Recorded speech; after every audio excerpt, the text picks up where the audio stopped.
Hi friends, அஸ்ஸலாமு அலைக்கும். Right, okay. இந்த வீடியோவில் நம்ம என்ன பார்க்க போகிறோம்னு சொன்னால், ஒரு சின்ன அட்வைஸ் ஒன்று தான். நிறைய பேர் உங்களோட ஹோம் கண்ட்ரியிலேருந்து வேறொரு நாட்டுக்கு ட்ராவல் பண்ணுறது ரெடியாக இருப்பீங்க. அப்படி இல்லைன்னு சொன்னால் வேறொரு நாட்டிலேருந்து உங்கள் ஹோம் கண்ட்ரிக்கு ரிட்டர்ன் வரதுக்கு ரெடியாகி கொண்டிருப்பீங்க. ஸோ அவங்களுக்கு தான் இந்த வீடியோ.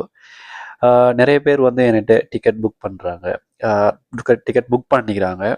ஸோ லாஸ்ட் 2 வீக் முதல் வந்து ஒரு பேசஞ்சருக்கு ஒரு டிக்கெட் ஒன்று நான் ப்ரொவைட் பண்ணி அந்த டிக்கெட் வந்து கேன்சல் ஆகிடுச்சுது. ஸோ அந்த கேன்சலான டிக்கெட்டுக்கு வந்து என்னால் ரீஃபண்டபிள் எடுத்து கொடுக்க முடியலை. அது காரணம், அந்த ஏர்லைன்ஸில் வந்து ரீஃபண்டபிள் இல்லை.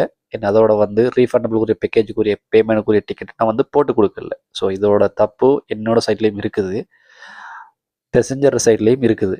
ஸோ அது ரெண்டு பேரும் நாங்கள் வந்து ஒரு அண்டர்ஸ்டாண்டிங்கில் வந்து நாங்கள் அதை பேசி அதை முடிச்சுக்கிட்டோம். பட் நீங்கள் டிக்கெட் போடும்போது உங்கள் ட்ராவல் ஏஜென்ட் உங்களுக்கு டிக்கெட் சம்மந்தமான விஷயங்களை சொல்லாட்டியும் நீங்கள் கேட்டுக்கொள்ளுங்க. இந்த டிக்கெட் வந்து ரீஃபண்டபிளா, நான் ரீஃபண்டபிளா, அப்படி கேன்சலேஷன் பண்ணிட்டு வந்து எத்தனை அவருக்கு போல் வந்தாங்க கேன்சல் பண்ண இயலும். அடுத்தது வந்து டிக்கெட்டை வந்து எக்ஸ்டெண்ட் பண்ணிக்கொள்ள இயலுமா, டேட்டை வந்து சேஞ்ச் பண்ணிக்கொள்ள இயலுமா, இந்த மாதிரியான ஆப்ஷனை வந்து நீங்கள் கேட்டு தெரிஞ்சுக்கொள்ளுங்க. பிகாஸ் ட்ராவலுங்கிறது வந்து நம்ம கட்டாயம் ட்ராவல்ங்கிறது நம்ம ஃபிக்ஸ் பண்ணிட்டு தான் நம்ம எல்லாமே செய்வோம். இன்கேஸ் அந்த ட்ராவல் குறிப்பிட்ட அந்த டேட்டில் வந்து நமக்கு செய்ய முடியாமல் போகிறதுக்கு சான்ஸும் இருக்கும். ஸோ அந்த டைமில் வந்து அந்த டிக்கெட்டை வந்து ரீஃபண்டபிள் எடுத்துக்கொள்ள இயலுமா, அப்படி இல்லைன்னு சொன்னால் வந்து அந்த டேட்டை வந்து நம்ம சேஞ்ச் பண்ணிக்கொள்ள இயலுமா, எக்ஸ்டெண்ட் பண்ணிக்கொள்ள இயலுமாங்கிற விஷயத்தில் வந்து கொஞ்சம் தெரிஞ்சுக்கொள்ளுங்க. லாஸ்ட் வீக்கில் அந்த நடந்த இஷ்யூவில் வந்து நானும் அதை சொல்லப்படலை பேசஞ்சரும் வந்து என்கிட்ட அதுக்கு சம்பந்தமாக கேள்வும் படலை. ஸோ கட்டாயம் நம்ம சொல்லியிருக்கணும், பட் அது மறந்துட்டுது. ஸோ அது ஒரு ஃபோல்ட் அது.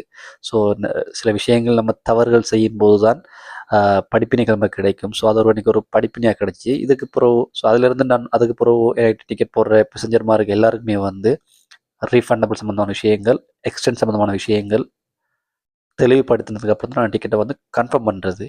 பிகாஸ் சில ஃபேர் வந்து உங்களுக்கு லோவாக கிடைக்கும், கண்டிப்பாக லோ ஃபேர் கிடைக்கும். சில ப்ரைஸ் வந்து கொஞ்சம் கூட இருக்கும். பட் இந்த லோ ஃபேரில் தான் கூடுதலாக வந்து நான் ரீஃபண்டபிள் வந்து கிடைக்கிறதுக்கு சான்ஸ் கம்மியாக இருக்கும். பிகாஸ் சீப்ஸ் ஃபேர்ஸ் இருக்கும்.